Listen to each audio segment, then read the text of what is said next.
amantii ortodoksiiti. Ba'aa kana hundumaa fidee Itoophiyaa irra kan kaa'e. Otoo Phaaphaasiin Oromoo ta'e, Paatriyaarkiin Oromoo ta'e maaltu dhufa laata? Maqaan Itoophiyaa maqaa hatameedha. Oromoo Tuulamaa giddu galeessi jiru kana fidee dhufe. Gosti Amaara jedhu biyya kana keessa hin jiru, eessayyuu sanyii dhala namaa keessa hin jiru. Irreessi maal ta'a yoo naan jette immoo irreessi feestivaala ta'uu qaba, seremonii ta'uu qaba, anaanis dabalachuu qaba hin jedha. Akka kaleessa iddoo waaqeffannaa ta'uu hin qabu hin jedha. Oromoo irraa dhalata namni kun as ilaali balaa. Itoophiyaa akkasitti rifanna sodaadha nuuf Itoophiyaan. Bara Haile Sillaasee keessa seenaa Abisiiniyaa, seenaa Abashaa ani Itoophiyaa godhan. Itoophiyaan kitaaba qulqulluu keessa jirtu walumaa galatti Kuush malee Abisiiniyaa miti.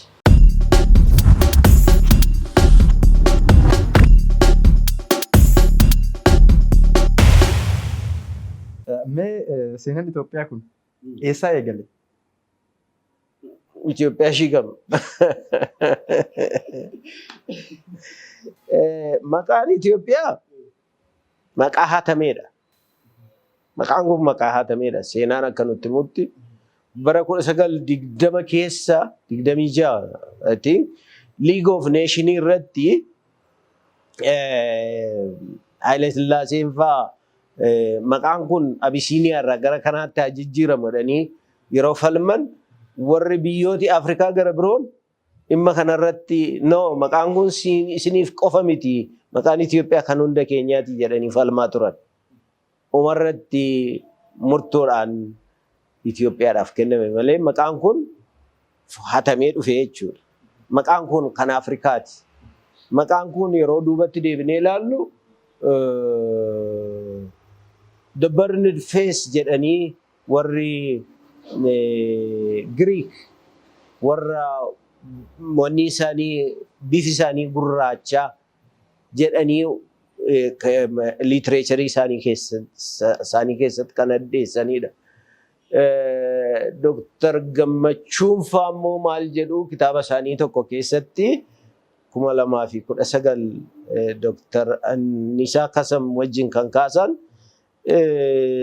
warra Giriikotaa miti burned face kan jedhe warri Egypt warri Gibxis Nahasee jedhu maqaa kana. Nahasee jechuun warra gugurroolii warra amantii jabaa qaban, amantii cimaa qaban, warra dureeyyii yookaan immoo warra qabeenya gurguddaa qaban jedhanii Lower Nile Basin irra warri jiran warra Egypt warra Upper Nile Basiniif kan kennan Nahasee kan jedhan bara mootummaa namicha mootummaa tokkoyyuu bara sun kaasu. Maqaan kun jechuudha. Maqaan kun Nahasee hin jedhu, Itoophiyaa hin jedhu, burned face isa jennu kana achirraa naanna'ee dhufee Itoophiyaan hanshii godhatte. Inni kun egaa akka Itoophiyaan territorii amma jirtu kana keessatti kan mootii Itoophiyaa mootiin Aksum Izaanaan hankoo jedhee warra gurroolii irraa fudhatee kan isaa godhate Izaanaadha. Mootii Aksum yeroo calqabaaf wanni isaa irratti saantima bara sun keessa jiru irratti maxxanfate jechuudha. Mootii Itoophiyaa jedheetu. Egaa achi ka'ee gangalachaa dhufeetu as ga'e. Seenaan Itoophiyaa kun achirraa dhufe jechuudha. Seenaa Itoophiyaa otoo hin taane maqaa kanaa. Seenaan ishee Itoophiyaan maal irra jirtu? Itoophiyaan irra jirtu kuni Miniliktu calqabe. Territorii amma qabattu kana. Haile Sillaaseenis fudhatee deemee iddoo tokkoon ga'e. Ijaaranii hin xumurre. Biyyi kun ijaarsi hin xumuramne. Sababa kanaaf ammayyuu jeeqamni kan jiru, kan jeeqamaa jirtu. Lammaffaa immoo ijaarsi ishii dhiiga irratti hundaa'ee waan ta'eef dhiiga ilmaan Oromoo irratti dhiiga ilmaan sabaaf sablammootaa irratti hundaa'eetu waan ta'eef ijaaramtee hin xumuramne. Isa baaste sun deebitee iddoo hin buusne. Warri kaan garuu seenaan Itoophiyaa ishee amma jirtu kun duubatti deebi'anii riifara godhu. Inni garuu seenaa Itoophiyaa amma jirtu miti. Seenaa loogii fi seenaa hannaa wajjin wal qabateetu inni kan inni jiru. Biyyi kun seenaa loogii qabdi, seenaa hannaa qabdi, seenaa komeedhaan guutame qabdi. Kanaaf achi keessa yoo galle waan baay'eetu ka'a. Itoophiyaa mooderni Itoophiyaa irratti haasofne yoo ta'e mooderni Itoophiyaan immoo ijaaramtee yoo hin xumuramne hin jedhaan. Ayyee mee seenaa biyya kanaa baroota darbeerraa eegalee kanneen waan baay'ee kaasuun ni danda'ama. Sabaan Oromoodhaaf maali? Fakkeenyaaf Itoophiyaan tuni kaleessallee yeroo garagaraatti hayyoonni garagaraa Itoophiyummaa kana mormaati kan turan hayyoonni Oromoo kun jechuudha. Walumaa galatti yoo ilaallu akka seenatitti Itoophiyummaan tun Oromoodhaaf maali jettanii yaaddu? Itoophiyummaan Oromoodhaaf waggoota muraasa dura ndaa'um threat ijoollee bulguun sitti dhufe jettee kan ittiin doorsistu amma micaadhaan bulguun sitti dhufe jette inni rifatti miti. Itoophiyaa akkasitti rifanna sodaadhaanuuf Itoophiyaan. Dhaloonni ammaa akkamitti akkasin ilaaltan hin beeku. Warri amma Itoophiyaa irra deebi'anii haa ijaaramtu jedhanii ijaaraa jiran kuni sodaa kana nu keessaa xinnoo ishii akka waan siriinjiidhaan fuudhaa jiranii fakkaata. Nu keessaa sodaa nu keessaa fuudhaa jiru. Itoophiyaa Oromoof taatu ijaaruu irratti. Ijaarsa biyya kanaa keessatti, diigamsa biyya kanaa keessatti, lola biyya kanaa keessatti Oromoon hangafummaan iddoo qaba. Kitaaba kana keessattis kan inni mul'isuu barbaade isadha. Akkamitti yoo ta'e Oromoon bifa sadiin biyya kana keessa teritarii amma Itoophiyaa jennu kana keessa bara durii qabee jiraachaa ture.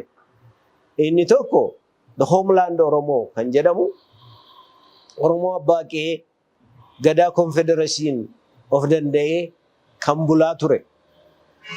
Karaa tokkoon tasgabbaa'ee kana hojjechaa otoo jiru karaa biraa dhiibbaa amantii fi siyaasaa irra gahu ofirraa qolachaa kan ture jechuudha.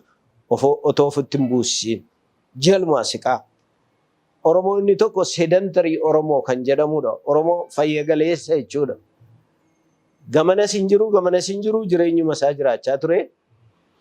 Central region kana keessattuu gara northern jennu kana keessa Oromoon amma hambaan Oromoo gosi duubatti deebi'anii yeroo kaawwatan warri hafan jiru miti. Isaan akkasitti warra hafanidha. Inni homeland Oromoo jennu kun indigenous ta'ee indigenous culture, indigenous religion qabatee gaafa dhiibbaan itti baay'atu gaduma siqaa. Gadaa confederationidhaan bulaa gaduma siqaa. Otoo deemu warri achumatti hafan isaan sedentary jedhamu. Oromoon inni gara biraan inni biyya kana Oromoo homeland abbaa qe'ees Oromoo sedentaries jeeqaa ture isa biyya kana ijaaree jedhudha. Amma warri kaan ittiin dhaadatanidha. Inni kun politicized Oromoo isa jennudha. Oromoon kun walgayeetu dhumarratti the Christian Kingdom Administration ideology uume. Oromoon kun warra kaan wajjin isatu warra Amaara jedhna miti. Isatu Amaara ta'e malee Amaarri genealogy dhala namaa keessa hin jiru. Kitaaba kana keessattis kaa'eera. Hayyooti biyya keessas biyya alaas kan guduunfanii lafa kaan gosti Amaara jedhu biyya kana keessas hin jiru. Eessayyuu sanyii dhala namaa keessa hin jiru. Amaarummaa kan ijaare eenyu? Ideolojiitu ijaare. Ideolojiin kun immoo Kiristiyaanummaa yoo fudhatte, afaan Amaaraa yoo dubbatte, mootummaa Amaara leellisu yoo deeggarte, yoo wajjin jiraatte, yoo siyaasa sun keessatti hirmaatte, Amaara jechuun isa kanadha. Kiraateeriyaa kana sadanii. Inni kun immoo yoom uumame wanni isaa konsepshinii isaa kan ture bara Atsee Laalibalaa Daagwee diinastii keessatti Christian Kingdom Administration xinnoon tokko naannoo Adaafaa amma Laalibalaa jennu kana naannoo sun turte. naannoo sunitti gurbaan kun Oromoorraa dhalata namni kun Atsee Laalibalaa. Namni kun obboleessa isaa Harbee jedhamu wajjiniin waliigaluu dadhabe. Maal irratti waliigaluu dadhabaa? Aangoon siif raajiin dubbatame jedhamee mucaatti himameera. Obboleessi isaa inni tokko immoo inni isaan lamaan gidduu jiru tokko immoo ilaa raajiin akkas jedhee dubbatameera. Aangoon kun kasaatii akkasumaan as teessa malee jennaan akka inni ari'atee asirraa ofirraa balleessu godhe. Yeroo sunitti loltooti Aksumaayit daayinastii keessatti akkuma nooyyee Queen Baanii Al-Amuyyaa kan jennu Oromoon akkuma neeyyee jedhu isaan yoodiit gudiit jedhan barbadeessitee bittinneessite naannoo Amaaraa Saayinti jedhamanitti gara Goojjaam kana keessatti walitti qabamanii jiru. Loltooti kun immoo afaan adda addaati gosa adda addaarraa walitti ba'an. Afaan ittiin walii galan dhaban. Yeroo kanatti isaan waliigalaa dhufanii bara waggaa 100 ol ta'an waan ta'eef afaan Amaaraa kana uummataniiru. Dhaqee isaanitti makame. Eenyu? Laalibalaa. Dhaqee isaanitti makamee isaan waggaa dheeraaf leenjii fudhataniiru, wal leenjisaniiru, biyya kana bulchina jedhanii aayidooloojii qopheeffachaa jiru. Inni itti makamee aayidooloojii kana qabatee gara obboleessa isaatti as deebi'e. As deebi'ee fuudhee ennaan ammas ta'uufi dide ari'anii ennaan jaratti deebi'eetu karma jaraa Ijipt deeme. Ijipt deemeetu Coptic Alexandria keessatti Coptic Church kan jedhamu achi dhaqeetu seenaa Itoophiyaa jedheetu isa amma Futaha Nagasti jedhamu kana Kibra Nagasti jedhamu kana peejii 12 afaan Coptikiin barreeffamte fudhatee as deebi'ee loltoota kanatti fayyadamee mootummaa obboleessa isaa fonqolche. Fonqolcheetu gaafa fonqolchu immediately seenaan kan ibsu afaan mootummaa Gi'iis kan ture Amaariffatti geeddare. Christian Kingdom Administration dura ture cimse. Ideoloojiin keenya kana jedheetu. Isa booda mootummaa loltoota isaa isaan godhate. Loltooti kun kitaaba kana keessatti Takla Yesuus Waaqjiraa akka jedhutti tokkoon isaanii ijoollee 40 fa'aa qabu. Hin fuudhuu, hin baay'atu. Yaadi isaanii mootummaa biyya kanaa itti fuftu kallattii kamiinuu qabachuu danda'udha. Kanaan otoo jiru mootummaan isaa tarmii 2-3 hin caalle ideoloojiin kun babal'achaa dhufeetu Abuna Takla Hayimaanoot jedhanii kan isaan faarsan jiru. Ittisatti kan dhalate biyya Oromootti. Gadila Takla Hayimaanoot keessa jira. Inni ideoloojii kana bakkaan ga'uuf egaa xinsisiisaati siin jedhee inni Laalibalaa kan dhugoomse Abuna Takla Hayimaanooti. Abuna Takla Hayimaanoot inni ittisatti dhalate kun Kiristinnaa fudhatee Kiristinnaa babal'isaa otoo jiru Yesus Mo'aa kan jedhamu manoksee tokko Daseerraa amma Hayiq jedhama iddoonsaa Istifaanos Gadaama achitti wal argan. Achitti wal arganii waliin mari'atanii mucaa wayii qopheessan. Mucaan kun immoo ilma Azzaaj Caalaa, ilma intala Azzaaj Caalaatii jedha. Histiriidhumti warra Abashootaayyu akkas jedha. Tasfaa Yesuus jedhama maqaan isaa jedhan. Inni mucaan Oromoodha. Baakgiraawundi isaa. Namichi inni kun immoo intala obboleettii isaati. Intala obboleettii haadha isaati. Takla Hayimaanootiif intala obboleettii haadha isaa. Mucaa kana fuudhanii yeroo sun kingdamoota adda addaa jiru Shawaa kana keessa gara Noorzan Shawaa kana keessa irra deemee maqaa Kiristinnaatiin Salamoon ዳይናስቲ የንጉስ ምኒልክ ዘር 10ኛ ትውልድ እሱ ነው የሚነግሰው የሚቀጥለው። ዛጉዌዎች ህገወጥ ናቸው ጀቻ ከነ ለለባ ፕሮሞሽኒ አማ ትራምፋ ወጀተቻ ቱራን ከነ አኮ ከነ ሙጫ ከነ ወጀቻ ቱሬቱ ላሊበላም ቦደ ሞተቲ ለማ ቦደ ኢሰዱማ እንዳውም ሲፍንተው እንዱታ ደፊ ደበርሲ ከኔዴ ዲናን ሙጫን ሎልቱ ቀበቴ ደቄ ነምቻ አጄሴ እዶ ቀበቴ ዱፌስ ተጉለት ሸዋ ኬሰት ሰሜን ሸዋ ናኖ ደብረ ብርሃንቲ ሞይ ሰለሞኒክ ዳይናስቲ እንጀኑ ኩን አከ ከናት ከኑ ፌ ኤኙን ዱፌ አቡነ ተክለ ሃይማኖቲ ፊ ሞኖክሴ ኢየሱስ ሞአ ጀደሙ ኤጋ የሮ ከነ ጎቱ ወደኒ አይዲዮሎጂ ሳኒ ኬሰት አቺ fuula 12 sagaltu dhufe siin jedhamiti isa kana asitti booddee babal'ifatani yeroo kana gootu ortodoksiif qabeenyi biyya kana waan sard kan ortodoksiiti barcumni gurguddaan lama kan ortodoksiiti barcuma ecegee manbara ecegee jedhu fi manbara aqabe sa'aat kan jedhamu barcumni kun lamaan mootummaa keessattis isaaniif kenname yoo ortodoksiin feete malee mootiin kamiyyuu muudamu yoo mirkaneessite malee yoo feete malee yoo ishiin filatte malee gara mootiitti nufu lammaffaa mootiin tokko waan inni hojjechaa oolu eessa akka loolu eessa akka dhaqu kan sagantaa baasu isaani aangoo kana lamaanii fi qabeenya biyya kanaa harka sadii keessa harka tokko kan ortodoksii ta'e akka kanaatti Salmooniik daanastii hundeessan. Sanyii sadaffaa ta'uu arfaffaa Amda Tsiyoon kan jedhamu Kooptik Aleksaandariyaa irraa kan dhufe sun babal'iseetu Fitaa Nagast Kibra Nagast kan jedhaman higga mangistii ittiin ortodoksiin biyya bulchitu barreessisiise. So amma higga mangistii qabnaa jedhama. Higga mangistiin kun isa Aleksaandariyaa irraa yeroo sun Atsee Laalibalaa fide bara Amda Tsiyoon immoo babal'atee barreeffamedha jechuudha. Amma gaa kuni seenaa sobaati.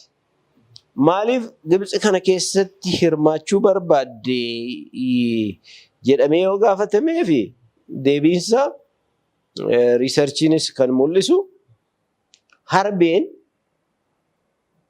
paatriyaarkii shoomuudhaaf paatriyaarkota phaaphaasota amma episkooposaati ndaam seenaa amma jiru kana wajjin wal fakkaata nuufaa baay'atanii maaliif Gibxii tokko qofti dhufaa maaliif nuufaa baay'atanii biyya kanaa nuufaa muudamanii kuma Oromiyaan nuufaa muudamu jedhe kan jennaan irratti ka'anii jarri tokko kana lammaffaa Gibxi yeroo hundumaa sodaa laga Abbayyaa qabdi. Itoophiyaan gaafa mootummaa jabaa qabaatte nurraa kutti jettee yaaddoo qabdi. Bara sun keessa Gibxi mootummaa ishii mootummaa musliimaati. Garuu mootummaan kiristaanaa xinnaattee Aleksaandariyaa keessatti Kooptik Aleksaandariyaan Cherch jedhamti jirti. Dhaqee gaafateen paatriyaarkiin isaanii mootii gaafateenaan badasii jedhee badasii gaafa jedhuun badasii jechuun dandeessu jiraachuu dhiisuu Ijipti wajjin wal qabata. Biyyi kun paatriyaarkii shoommachuu calqaban jechuun nurraa adda citan nu jalaa ba'an. Lammaffaa biyyi kun tasgabboofteenaan lagdi kun hin citaa kana jechuun dandeessu. Lolli kun achitti ka'eega. Kanaaf barreeffamni sun qophaa'e. Barreeffamni sun kan inni agarsiisu paatriyaarkiin achi akka dhufudha. Yeroo hundumaa. Egaa seenaan kana kan godhani Oromoo politicized ta'edha. Odoo Oromoo cina gadaa diiguu barbaadee konfedereesii gadaa keessatti buluu jibbe yookaan hin feene politicized ta'e amantii kanatu naa wayya jedhee filateetu achi keessa galee warra kaan dabalatee ideoloojii kana uume. Akka kanaatti uumame ideoloojiin kun. Mee akka seenaaleewwan jedhanitti uumamummaan afaan Amaariffaa kun yeroo dabre keessa yookiin yeroo durii sana keessa afaan Giizii fayyadamaa ture waan jedhu illee ni ka'a. Afaan Giizii afaan macaafa qulqulluuti yookiin afaan amantaati. Yaada jedhurraa afaan Amaariffaa sawwaan dhorkamaniif afaan Amaariffaa bocatanillee wanni jedhan jiru. Seenaan kun dhugaadha. Seenaan akka ibsutti dura afaan Saabayaan jedhamu ture. Bara Aksum keessatti afaan Saabayaan irraa Giriikitti ce'e. Giriik irraa afaan Gi'iziitti ce'e.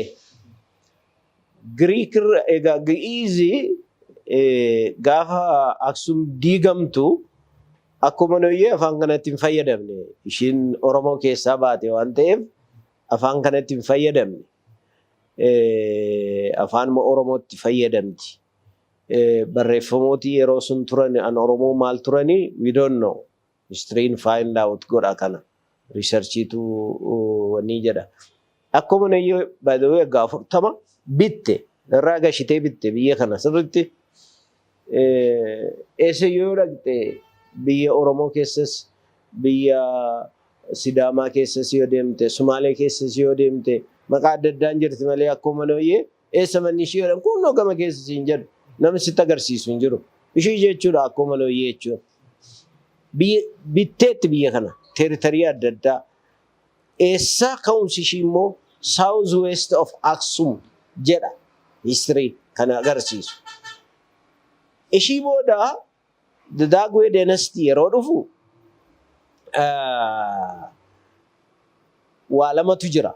Daagwee dynasty kan hundeesse abbaa manaa ishiiti yookaan immoo hoogganaa loltuu waraanaa ishiiti jedhu. Namichi immoo maqaan isaa Mararaadha. Isaan Maraa Taklaa Hayimaanoot jedhan. Kiristaanaatti baasanii. Barreessitooti Abashaa maqaa jallisaniitu Mooraaraa, Maayiraaraa, Miraaraa fa'aa jedhan.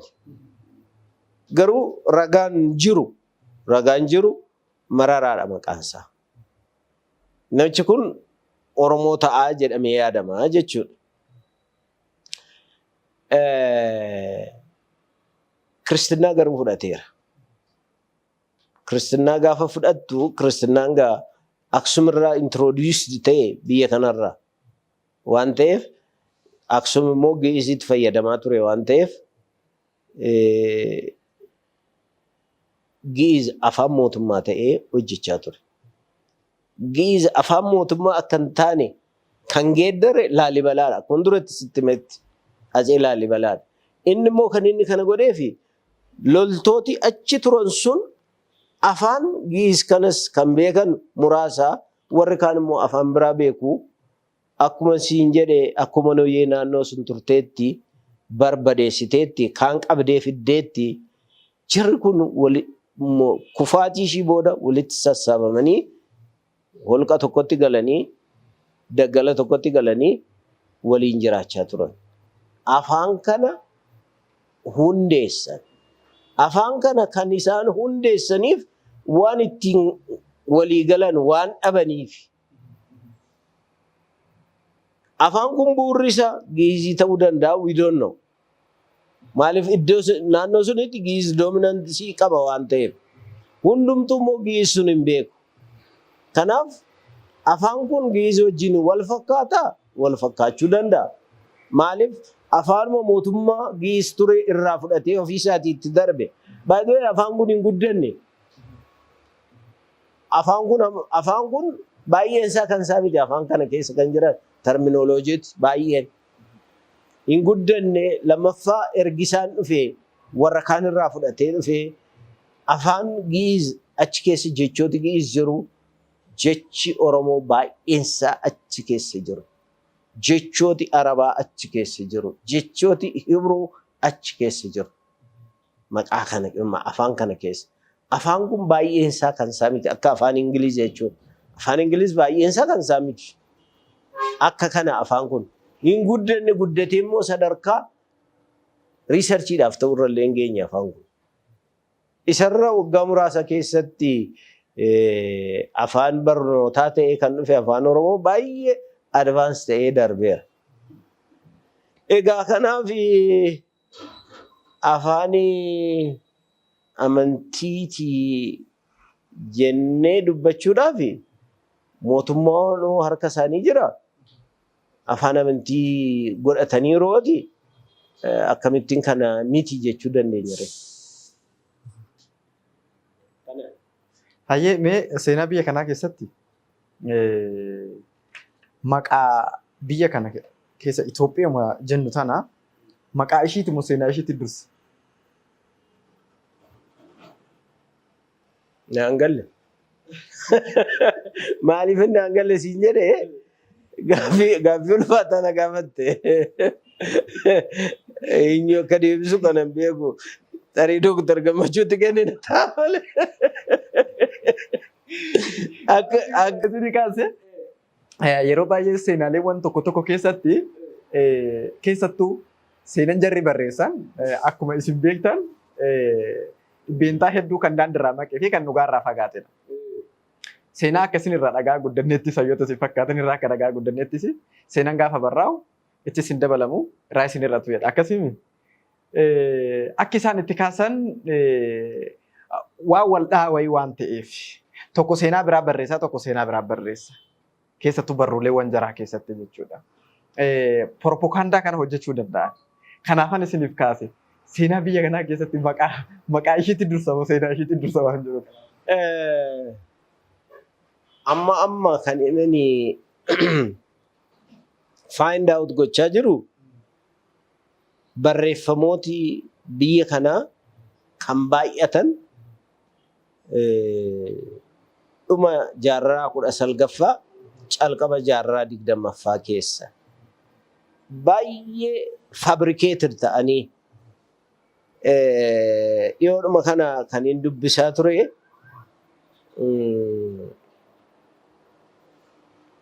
Waalis Baaj kan inni jedhu Raas Mokonnin na argeetu iddoo tokko wajjin dhaqnee Ingiliz keessatti waa'een Itoophiyaa waan barreeffame maaltu jira jedhee gaafatee hamma walitti qabamtuu tokko argeennaan assaayimentii kanas anattis kennee dubartii tokkottis kennee nuuf haa babal'atu haa baay'atu jedhee dubbatee biyya koottis galee mana maxxansaa nan bana jedhee waadaa na galchiifateedha. Waalis Baaj. History of Ethiopia volume 1 volume 2 kan inni kaa'e. Isa booda Hindu'eedha 1906. So barreeffamni baay'een hin turre. Barreeffamooti jiranis immoo akka Waalis Baaj jedhutti organized miti xixinnoodhaaf bal'inaan qabanii qorannoodhaafis rakkisoodha jedha. Isaanis immoo naannoo bataskaanaati kan isaan jiranidha. Seenaan amma babal'atee barreeffamee bara Amda Tsiyoon wanti baay'een duplikeet ta'e jedhani isaantu nutti hime. Isa isaan jedhan barreeffamaan qorannee diigaawut goonee bira geenye. Ragaa warri ollaa keenya Arabooti kaan irraa arganne malee organized bifa ta'een seenaan biyya kanaa hin barreeffamne. Kan jiru Fitaa Nagast, Kibra Nagastiidha. Inni hafe Kiroonokiliidha. Kiroonokilii jechuun oolmaa moototaa jechuudha. Oolmaan moototaa immoo amma bara Atsee Amda Tsiyoon amma siin jedhutti qofa barreeffame. Isaan booda oolmaa dhuunfaa isaaniiti kan jiru. Mootiin tokko yoo ka'e mootiin sun abbaa jaalatuun seenaa koo naa barreessi oolmaa koo naa barreesseedha. Inni kun immoo lola Ahmed Giraany wajjiniin barbadaa'eera. So Professor Laappisoon maal jedhaa irra deebi'anii kan barreeffaman waan jiraniif yeroo isaa yaadachuu dadhabaniitu waliidhaanii barreessanii jedha Professor Laappisoon. Maaliif irra deebi'uun barreessuun isaan fedhee hin barbadaa'e kan barreeffamee argamuu hin dandeenye. So yoomidha 19th century keessa irra deebi'anii barreessuu jalqaban. Duubatti deebi'anii ragaan qaban waan ta'eef bataskaannis barbadaa'ee ragaa. Ahmed Giraany hundumaa barbadeesse. Irra deebi'anii gaafa barreessuu dhaqan dogoggoraniiru yeroo saafaa seenaariyoo saafaa dogoggoraniiru. Seenaan kun kan eenyuuti yoo jette kan Abisiiniyaati. Kan mootummaa Habashaa naannoo seentiraal riijinii kanaa olitti Dabuub Walloo fi Sameen Shawaa kana qabatee jirudha. Abisiiniyaan achuma jirti. Aksum gararraadha kan inni jiru, inni mootummaa Aksum seenaa mataa isaa danda'e. Abisiiniyaan immoo kan dhufte isa booda naannoo Walloo kana keessaa fi Noorz Shawaadha. Itoophiyaan garuu jalqaba sii kaaseera. Maqaa Hannaatii siin jedheera. Maqaa Hannaati. Maqaa Hannaa waan ta'eef bara Haile Sillaasee keessa seenaa Abisiiniyaa, seenaa Habashaa an Itoophiyaa godhan. So maaltu ta'e amma eenyutu dursee dhufere? Abisiiniyaan turteetti an Abisiiniyaa irra deebi'anii 19th century keessa barreessanii irra deebi'anii isa dura hin barbadaa'e kan jiru immoo kiroonookiliidha. Kiroonookilii jechuun oolmaa moototaati. Isaan yeroo adda addaa mootiin tokko yeroo dhufu kan isa tokko barbadeessaadhuma deema waan ta'eef mana bataskaanaa keessatti hafti. Isa booda irra deebi'anii kan isaan barreessan kun gaafa maqaa kana bara Haile Sillaasee League of Nations irraa fudhatan Itoophiyaatti geeddaratan. So duubatti deebitee gaafa ilaaltu Itoophiyaa jedhanii kan warri alaa beekan Afrikaadha. North East Africa hundumasaa the Cushitic people, Kush isa jennu kan Kush hundumtuu Itoophiyaadha. Amma dhiphattee daangaa Itoophiyaatti kan galte kun seenaa Habashaatti makani. Seenaan Itoophiyaa teeritarii amma qabduu barreeffameera yoonaan jette hin barreeffamne. Waldhabdeen keenya iyyuu isadha. Inni an Habashaa sun maal of keessaa qaba? Soba of keessaa qaba. Hanna of keessaa qaba. Seenaa hataniiru waan ta'eef. Seenaan hin hatama baatee akkuma qarshiin hatamu seenaan hatama. Seenaa hatamee nutti odeessaa baatu. Soba of keessaa qaba. Loogii of keessaa qaba. Maal inni yotte an isaanii faarsu an isa kaaniin faarsanii inni kaan akka waan hin jiraanne itti lafa kanarra maqaa kee maraa taklaa imanutti geeddaranii seenaa siyaatu maqaa kee geeddaru jechuudha. Maqaa biraa sii kennu jechuudha. Akkuma nani amma Tafarii ta'e kana silaa Tafarii ta'uu hin qabu. Maqaa Oromoo ta'uu hin qaba. Maqaa maaliin qaba jechuudha? Maqaa Hannaan qaba jechuudha. Ati amma Rabbirraa miti maqaa Oromooti. Ati maqaa Hannaan qabdu maqaa Hannaan baadhee deemaa jechuudha.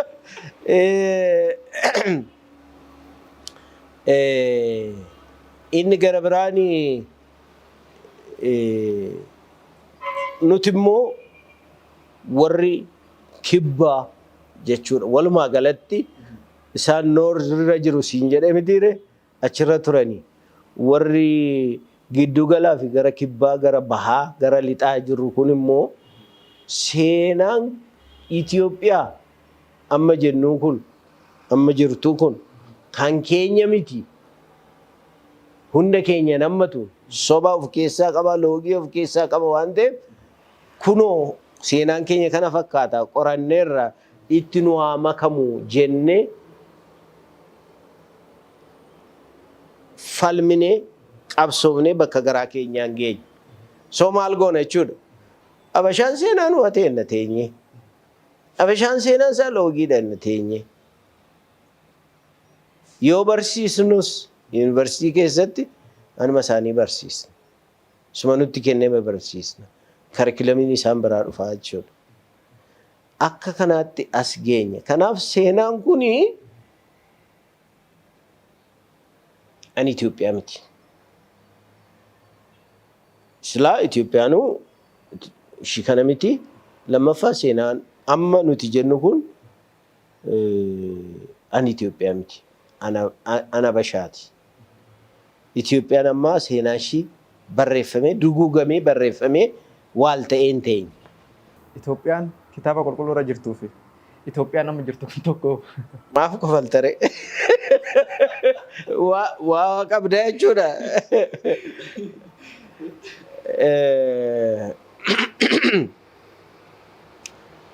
Nama tokkotu waa barreesseen arge utuman kana qoradhu jira kitaaba kana keessa natti fakkaate. Gara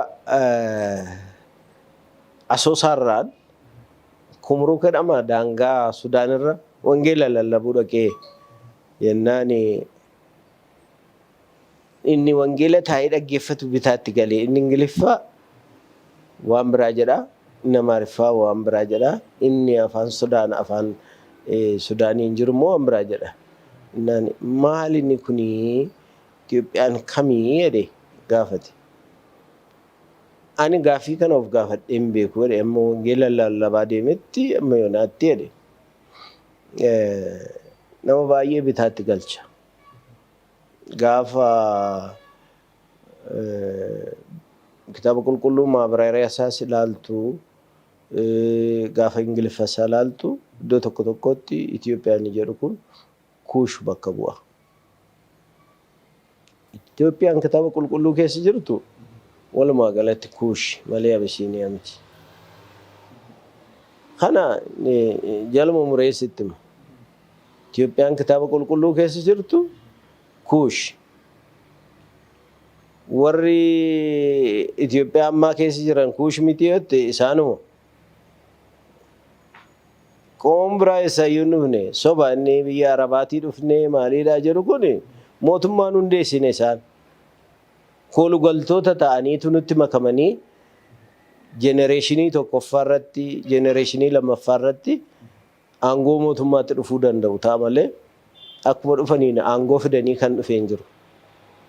Wanti jala muramee Oromoonis beekuu qabu sabaaf sablammoota Itoophiyaa beekuu qaban mootummaa biyya alaatii fidee dhufee Itoophiyaa keessatti Itoophiyaa amma jirtu keessatti kan hundeessee hin jiru soba.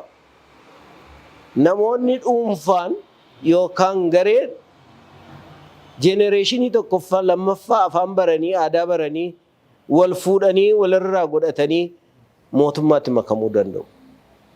Mootummaa kana goomsanii joonjessanii hansaanii akka jedhamu goosisuu danda'u malee alaa dhufeen asitti mootummaa hundeesse hin jiru soba inni.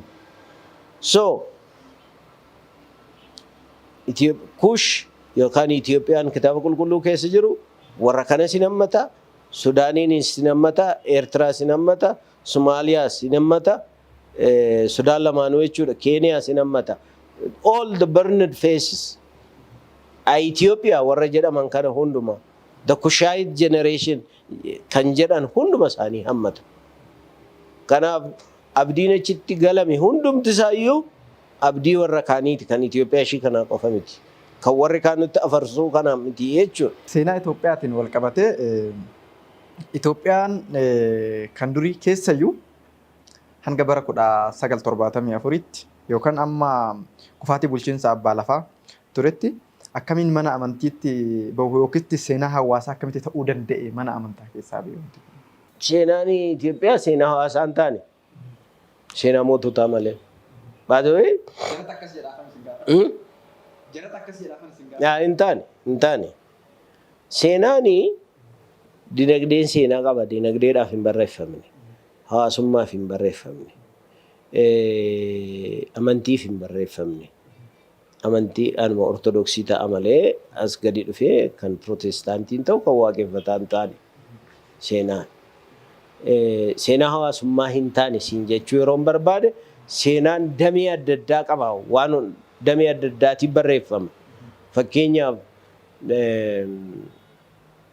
magaalaa Finfinnee yeroo jettu magaalli Finfinnee bulchiinsi magaalaa isaa seenaa mataa isaa qaba.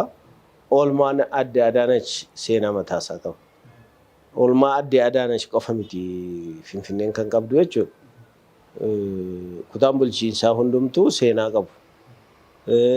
Seektoroota hundumtuu seenaa qabu. Waan hojjetan qabu jechuudha. Seenaan yoo akkas ta'u seenaa jetta malee seenaan abashooti nutti himan seenaa moototaa qofa nutti himan. Moototaa immoo loogiidhaan kan guutamedha. Faarsuudhaan kan guutamedha. Sobaan kan guutamedha. Waan mootiin hin hojjennes godheera jedhanii barreessu waan ta'eef.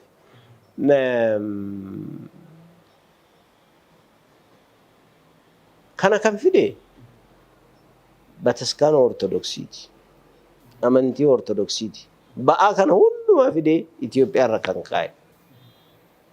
Kaayyoon isaanii immoo amantii isaanii babal'ifachuudha. Amantii isaanii yeroo babal'ifatan immoo kan si dhibu paaraalaltuu qofa miti. Paaraalaltuu waaqeffataa amantii Oromoo qofa miti kan isaan hojjetan. Tulluu kanarratti Oromoon irreeffate yoo ta'e tulluu isin irratti dhaqanii bataskaana hundeessu. Seenaa cuqqaalaa dhaqee qoradhu. Cuqqaala irratti Oromoon inni irreessa. Amma maaltu achi jira? Bataskaana isaanii kaa'anii jechuudha. Amma kileem godhu kan keenya jedhanii.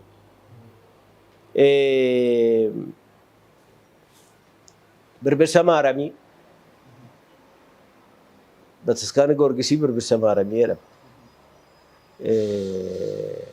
Namichi Xaaliyaanawii Kaatolikii Maasaaj Goliimoo jedhamu iddeen sun maal jedheetu beekama Birbirsa Maaramii jedhamee beekamaadha. Achirratti dhufanii bataskaana ijaaraniitu kan keenya jedhan iddoo Oromoon itti waaqeffatutti. Achirraa xinnoo ol siqee meetira 100 hin fagaatu odaatu jira jedha. Bakka dhalli namaa Oromoon 2,000 hamma 2,500 wal ga'uu danda'utu jira jedha. Qaraanii yoo dhaqe iddoo itti waaqeffatanidha bataskaanni sun. Iddoo itti Oromoon irreeffatudha. Iddoo itti waaqeffatu iddoo qaalluun jirudha. Keessattuu iddoo qaalluun jiru dhaqanii bataskaana dhaabu. Kun jechuun maal jechuudha? Oromoo buqqisaa kan ture eenyu jedha jechuudha. Bataskaana kana jechuudha. Amantii babal'isuu keessatti. Eenyu kana kan godhe immoo Oromoo orma sasee iccitii kana beekuudha. Islaama Ortodoksiis kan hundeesse akkuma siin jedhe Abuuna Taklaayimaanoot Oromoodha. Yesus Mawaan Oromoodha. Isaanumatu fidee Oromoo Tuulamaa giddu galeessi jiru kana fidee dhufe. Egaa akkuma kanatti babal'atee dhufee as ga'e. Amantiin kunis akkuma kanatti amantii Oromoo replace godhe. Seenaa isuma garagalchanii jechuudha. Kanaaf seenaan hawaasummaa hin galmoofne hin barreeffamne seenaa moototaati kan galmaa'ee taa'ee kan immoo kan barreesse Ortodoksiidha siin jechuu barbaade. Seenaa keessatti warri kun yeroo baay'ee akkuma isin kaastan iddoo mana amantaatti dhaaban yeroo isaan filatan turanitti iddoo 3 filachaa turanii jedhu. Namoonni kenna yookiin Oromoonni muraasti. Kunis iddoo akkamiiti akkuma isin kaastan gaarreen gurguddoo iddoo Oromoon malkaa yeroo irreecha arfaasaa itti bahu, lammeessoon malkaa irreecha birraa itti bahu, sadeessoon iddoo itti kadhatu iddoo mukkeen gurguddaan jiruu fi abdaarii gurguddaan jirutti kan isaan taabota yookiin mana amantaa kana dhaabanii waan kana akki isaan itti godhan riisarchiidhaan waan hojjetan fakkaata. Qorannoo bal'aa gaggeessanii waan godhan fakkaata. Warri kun iccitiin isaa inni guddaan isaan qoratanii iddoo kana sadan filataniif wanti addaa maal jettanii yaaddus? Oromoodhuma cabsuu qofaaf. Oromoodhuma kan kana godhe iccitii biraa hin qabu. Ilaa iccitii biraa barbaachaaf riisarchiinis nu barbaachisu.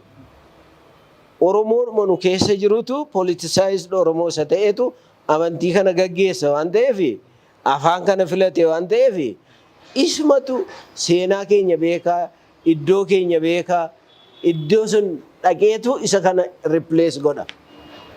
Maali qodaan itti fayyadamu amantiin kun itti fayyadamu koo qodaa Oromoo baay'ee of keessaa qaba. Qodaa cubbuutiin jedhamne qodaa baay'ee of keessaa qaba.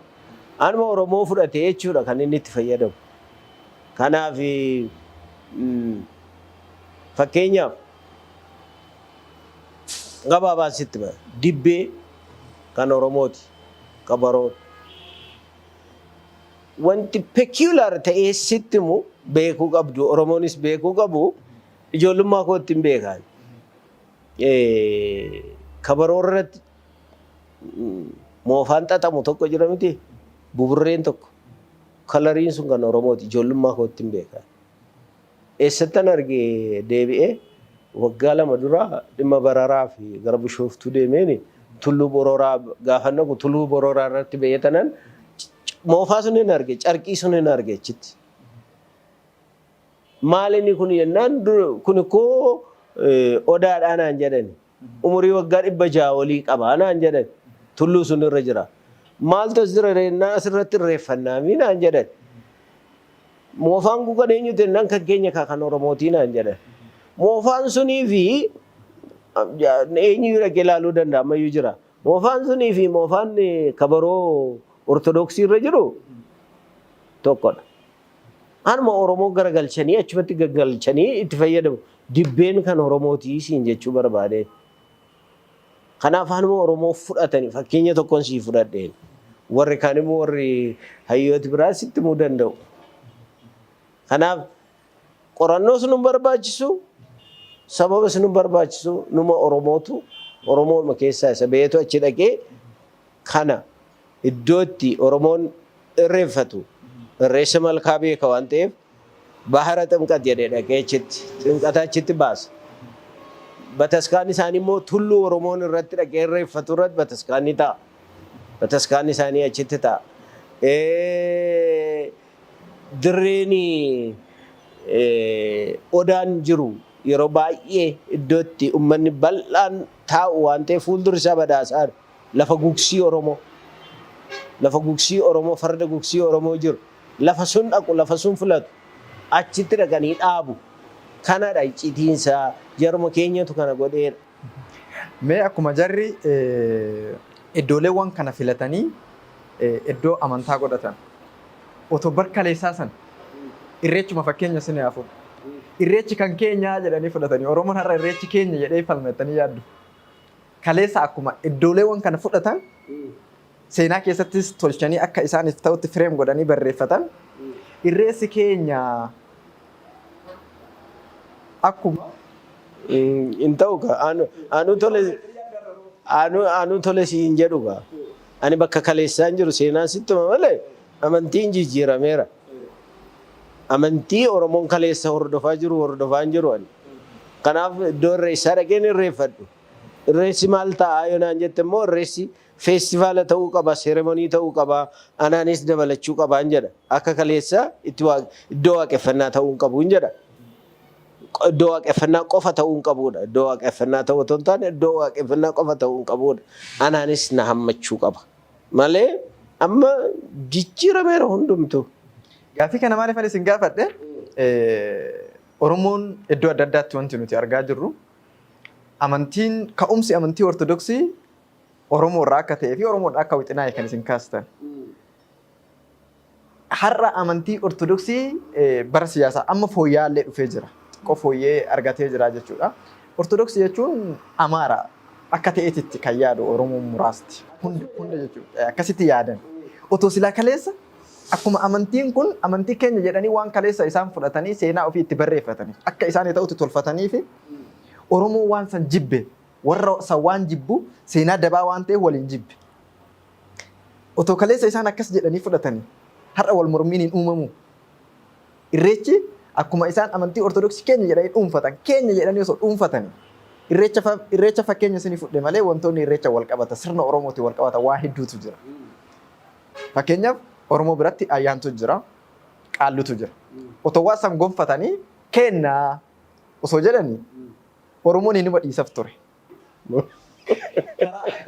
Akkuma amantii kana akkuma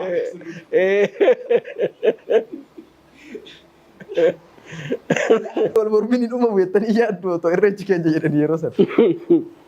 Inoola otoo deemee moo amma otoo irreechi miidhagee addunyaa biratti fudhatama qabaatee leellifamee ayyaana guddaa ta'ee ayyaana waliigalaa ta'e an keenya jechuu danda'u. Baatawee maqaa irreechaa moo eenyuun gurbaan tokko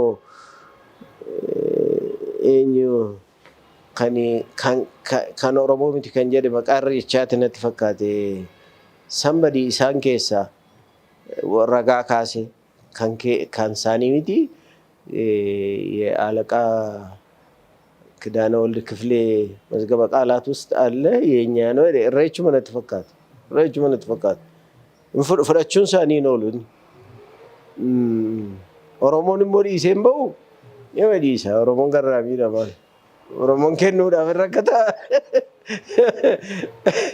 ባየ ከኔቱ ሁምና ወልት ታናኒዳ አማ waan ittiin jiraatus waan irra jiraatus sadarkaa dhabuurra gaheetu malee Oromoon kanaa ol jira otoo ta'e hinuma kennee dhiisee deema.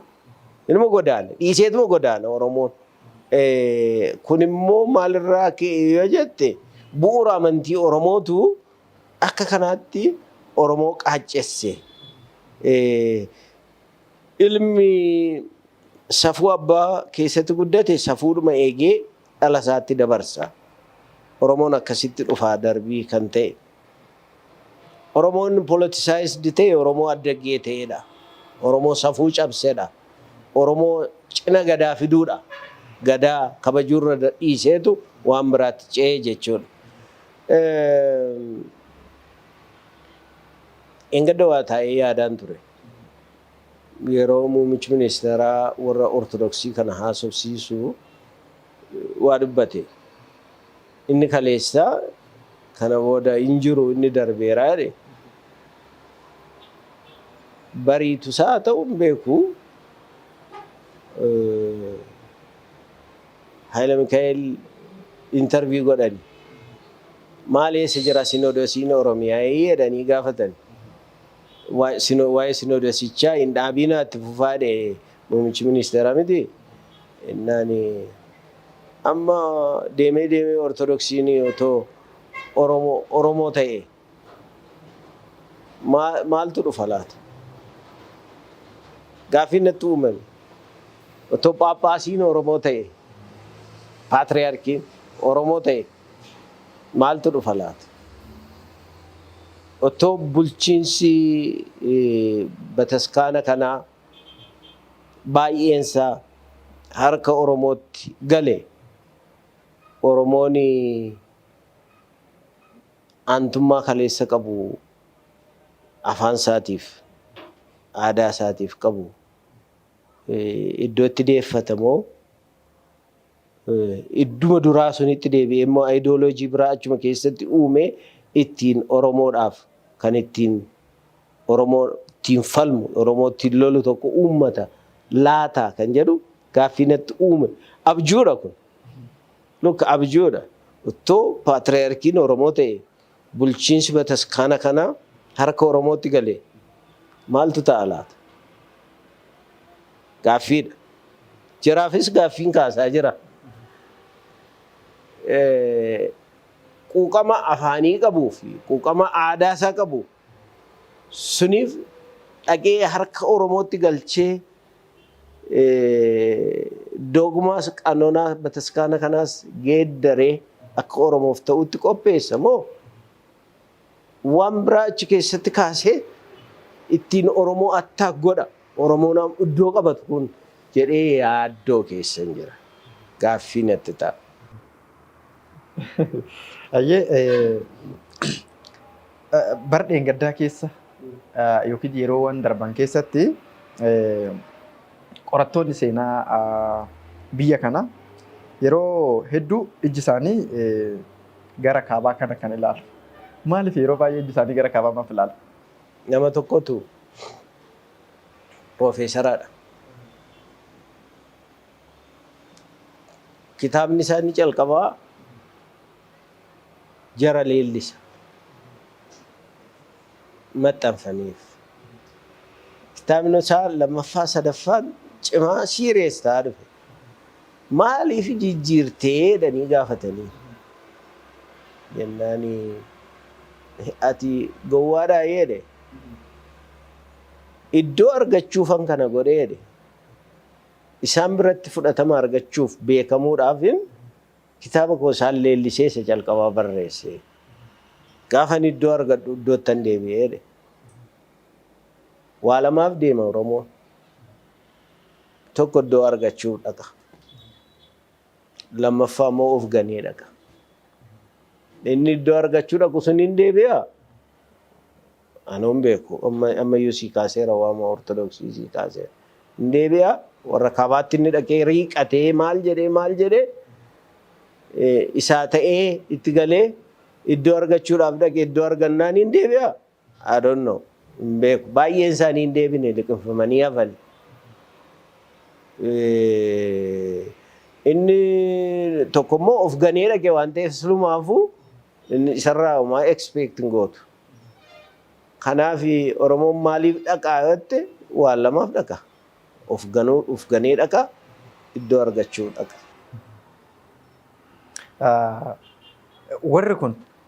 Warri seenaa kaabaa barreessaa turan kun deebi'anii seenaa kibbaa immoo hin barreessatanii yaaddu.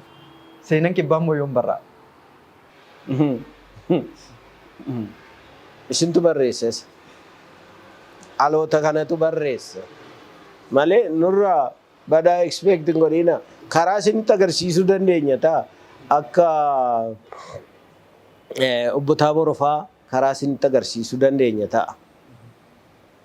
Seenaan isaanii soba loogiidha jedhanii biyya kana keessatti atiitiidii biyya kana keessa jiru calqabaaf kan jijjiire isaani.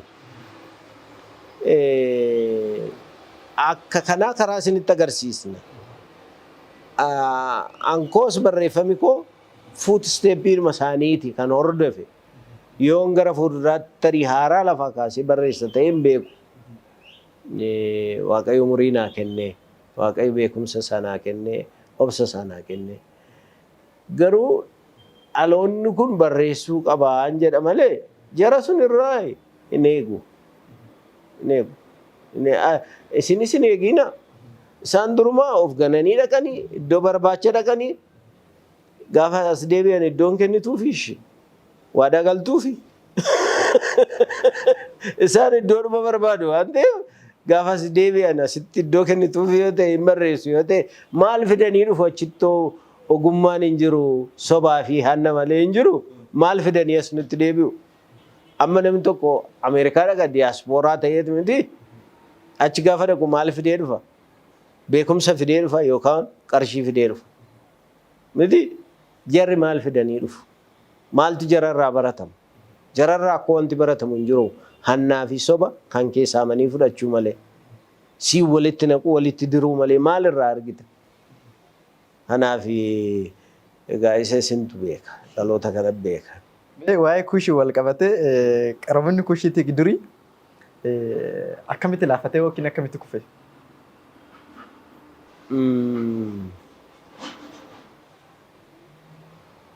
Kuni natural consequence keessatti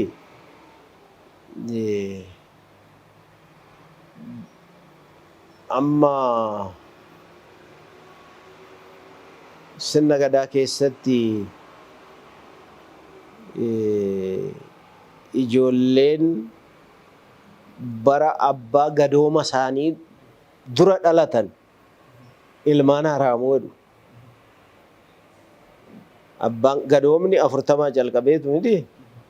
40 gaditti 32 jalqabee kan fuudhu yoo jiraate, kan dhagna qabatu yoo jiraate, kana keessatti fuudhee dhashe yoo ta'e ilmaan haraamuu ta'u. Bara gadooma abbaa isaanii kan dhalatan ilmaan kormaa jedhamu. Abbaan gadooma xumuree waggaa 8 booda warri dhalatan immoo ilmaan jaarsaa jedhamu. Warri ilmaan kormaa jedhaman kun sirna gadaa keessatti itti fufiinsa qabu. Caasaa sirna gadaa gara liidarshiippiitti isaan fidu keessatti. Ilmaan haraamuu fi ilmaan jaarsaa caasaa liidarshiippii keessan galan. Kuni kan Oromooti. Caasaa liidarshiippii keessa warri hin galle kun abbaa tokkorraa dhalatanii haadha tokkorraa dhalatanii namicha isa liidarshiippii itti dhufe kana ta'aniituma laalu jettee yaadda? Hin ta'u. So cina gadaa fiduu jechuudha jarri kun. Yeroo baay'ee cini gadaa kan dhufu gadaa cabsu kan dhufu jara kana lamaaniin. Yoo akkas ta'u mootummooti maal ta'u jechuudha? Tasgabbaa'anii hojiin hojjetanii jechuudha. Kuush immoo almost gadaa konfedereesii irraa fagoo miti. Konfedereesii mataa isaa haa qabaatu malee gadaa konfedereesii irraa fagoo miti. Akkuma kanaatti kuush civilized ta'ee dimokiraatawaa ta'ee civilized nation ta'ee yeroo addunyaadhaaf waan baay'ee gumaachaa ture jarri warri alaa gara kuush dhufanii kuush irraa waa argachuu dhufan kun warra kanatti fayyadamu. So aangoon maal ta'a hin cabaa jechuudha. Gaafa aangoon cabu nageenya dhiba. Tasgabbiitu dhiba. Qaroominni ittiin fufuu jechuudha. Akkuma kanaatti otuma ol dhiibuu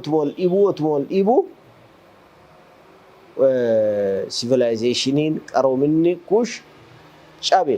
Inni lammaffaan baay'ina uummataa keessa kuush naannoo kan jiru kun wal dhiibaa dhufeera.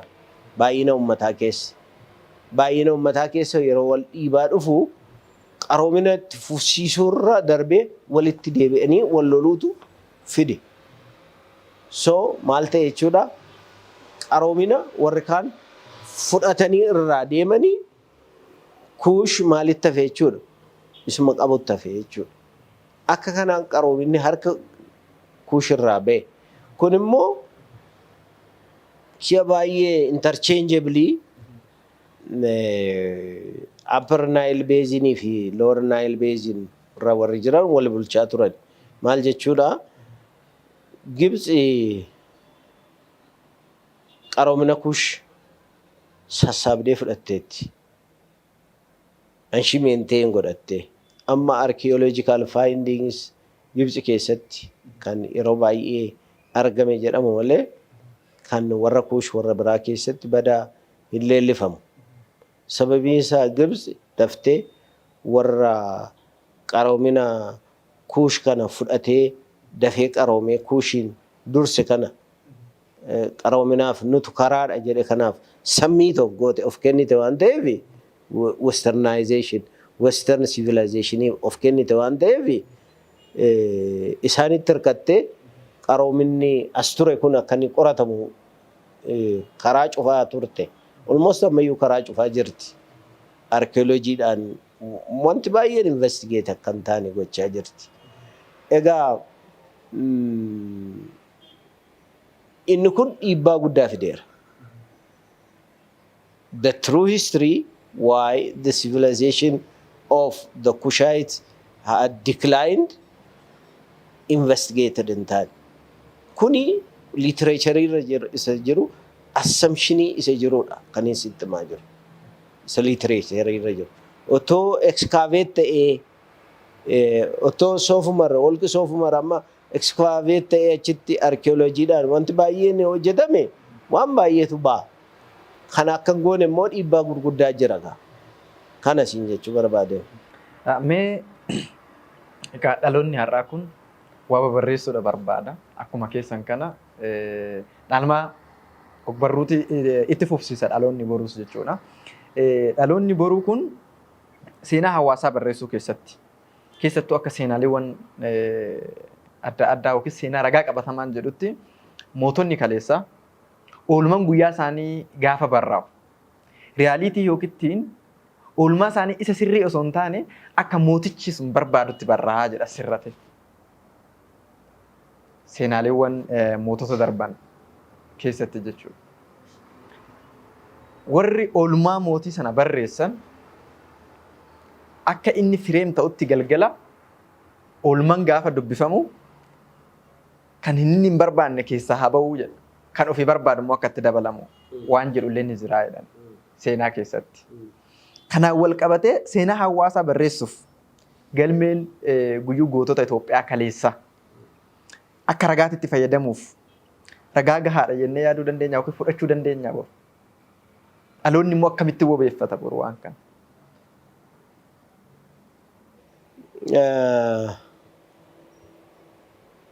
Kaleessi har'a miti. Har'a akkaataa itti ragaa qindeeffattuu fi ragaa ol kaawwattu isa kaleessa irraa adda. Isa kaleessaa nan barreessaa yoo jette maanguddoota durii irraa yoo argatte malee silaayyuu kan Kuushiif kan Oromoo hin argattu. Amma kanatti argattu kan jiru kan Gibxii fi kan Abashootaati kanatti argattu. Isaan immoo fabrikeeted ta'aniitu. Isaan immoo qaamni biraa akka loogamuuf godhee loogiidhaan barreeffameef. Warra kaanii awwaalamee jira.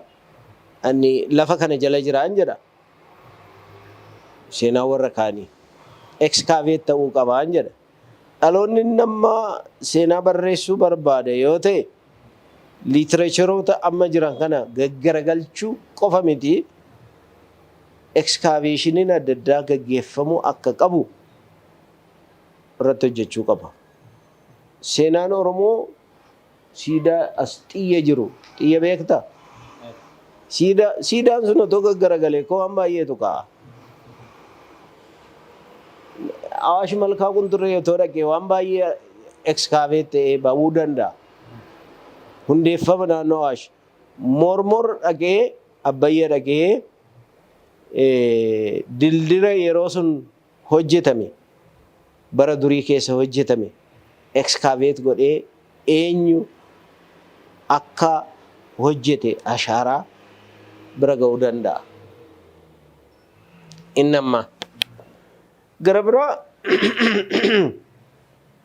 waan tokko torbee lamaan darbe keessa na mudate mishiinaroota tokkotu gara biyya keenyaa dhufe.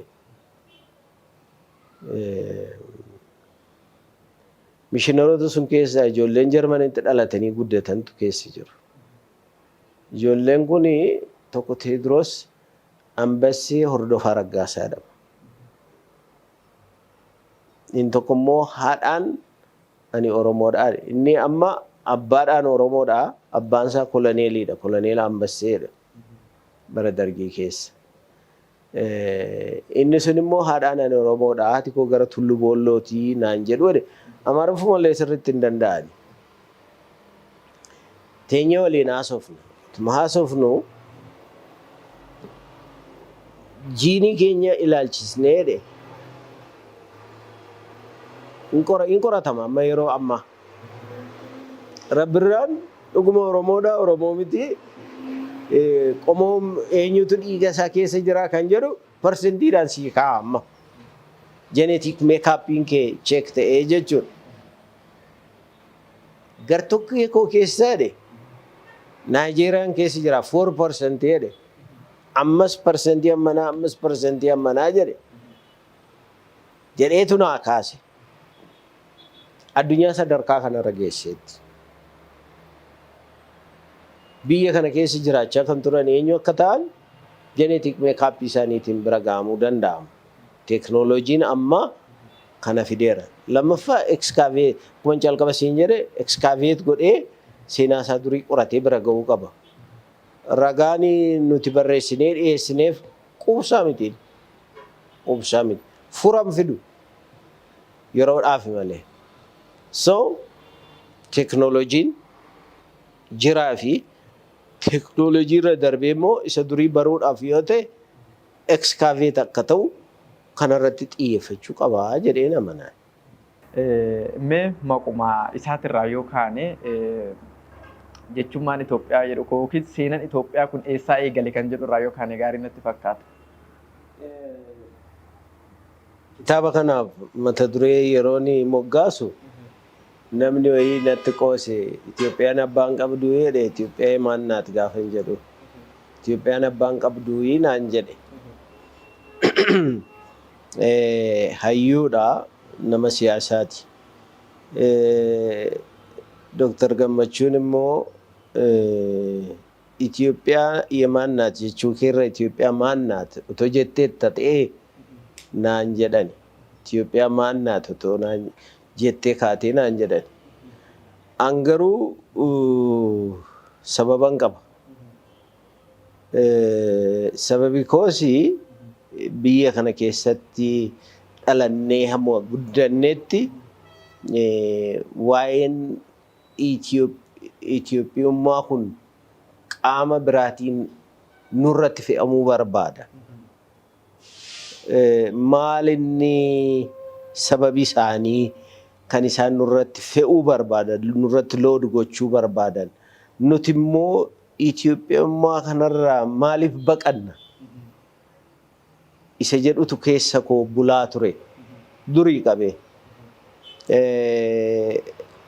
Kitaaba tokko gidduutti otoon kana research gochaa jiru sababa xiiqiitiin kitaaba tokko kana dursee kan hin maxxansee jira.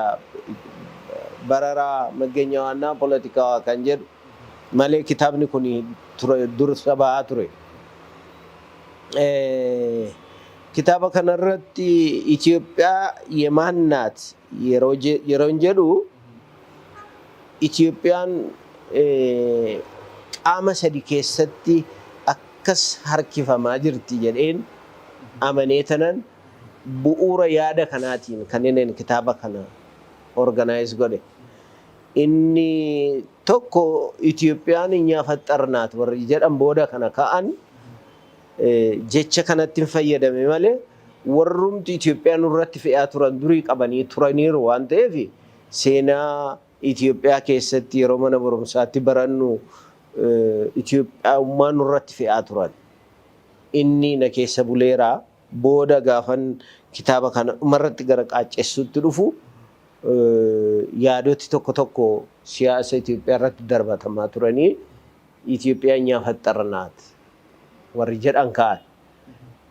Ideoloojii kana iddoo kanatti walittiin sassaabe iddoo tokkotti warra Itoophiyaa nurratti fe'uu barbaadanii fi warra Itoophiyaa nyaafaxxarnaat jedhan. Gara biraa bara 60moota keessaa yeroo fincila barattootaa keessatti qabsaa gameessi abaa'oo jaal ibsaa guutamaa Itoophiyaawii maan ነው jedhaniitu walaloo tokko barreessan. Itoophiyaawii maan ነው yeroo jedhan warri yeroo isaan faana turan barattooti yeroo sunii walaloo kanarra dhaabatanii warri yaada qaban geeddaratan illee sababa walaloo kanaan gaaffiin keessatti uumamee ideoloojii kana qabatanii yaada isaanii kan geeddaratan as keessatti namooti nani kaa'ee yeroo sun sababa adda addaatiin yeroo adda addaa wareegaman illee jiru. Maqaa isaanii jarri karaa tokkoon kan isaan kaasan jechuudha. Ideoloojiin inni tokko Itoophiyaawii maan ነው isa jedhudha jechuudha.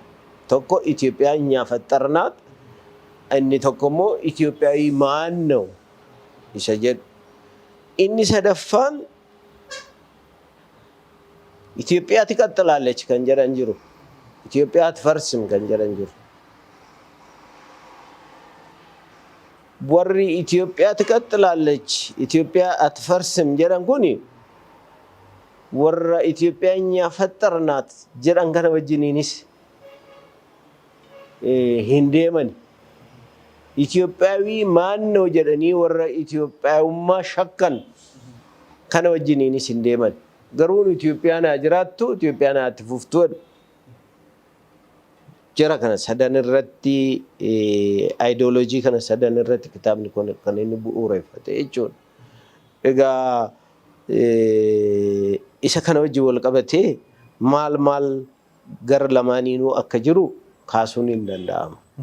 Mee kitaabni keessan waa sadi irratti akka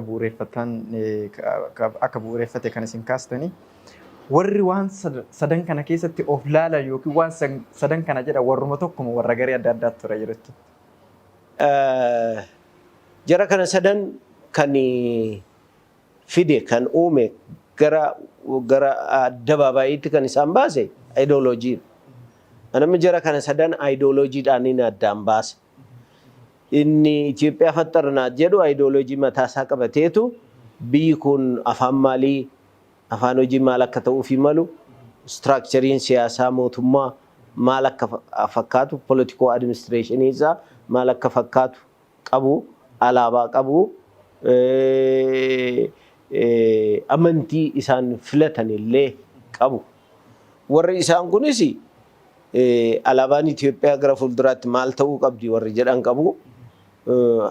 Isaan kun warri Itoophiyaa maannoo jedhani amma Itoophiyaa bututtuu kana wajjin jiraachuurrayyuu yaadii amma dhufaa jira. Bututtuu kana wajjin jiraachuurrayyuu Itoophiyaa kan nuuf taatu hundeeffanna kan jedhan achi keessa jiru isaan. Isaan kunis ideoloojii mataa isaanii danda'e qabu. Alaabaa Itoophiyaadhaaf haa ta'u jedhanii suggest godhan alaabaa isaa otoo hin taane yaada isaa qabu. Afaan hojii Itoophiyaa keessatti aadaan amantiin Itoophiyaa keessatti maal akka ta'e political administration isaa maal akka ta'uu qabu ofuma isaaniiti ideoloojii isaanii keessatti kaawwataniiru. Isaan sadaffaa jedhu kunis akkuma kana ideoloojii mataa isaanii qabu warri Itoophiyaatti fufsiisna jedhan kun. Kanaaf akkuma kanaatti bu'uureffatanii deemu. Ideoloojiidha by the way. Akka ideoloojiitti kaa'ee kanarra darbeeyyuu otoo siyaasii Itoophiyaa qaamoleen siyaasaa Itoophiyaa keessatti gaggeessina jedhan yaada kana sadan keessatti hin baane waan ta'eef yaada kana sadan ideoloojii kana sadan keessaa hin baane waan ta'eef otoo achi keessatti of ilaalanii achi keessatti of gurmeessanii Itoophiyaan nagaa argatte tasgabbii argatti hin jedha. Maaliif yaadaani kanatti mo'attu waan ta'eef ideoloojiidhaan kanatti mo'attu waan ta'eef lolaan miti fokkorsuudhaan miti yookaan immoo jeequmsa kaasuudhaan miti. Ideoloojii kee nama sirraa bitatu yoo argatte itti gurguratta jechuudha. Kanaaf ani qaamoleen siyaasaa Itoophiyaa keessa jiran otoo ideoloojii kana sadan keessatti of ilaalanii yoo natti tola. Isa sin jettan kanas hojjechaadhuma jiru jechuudha.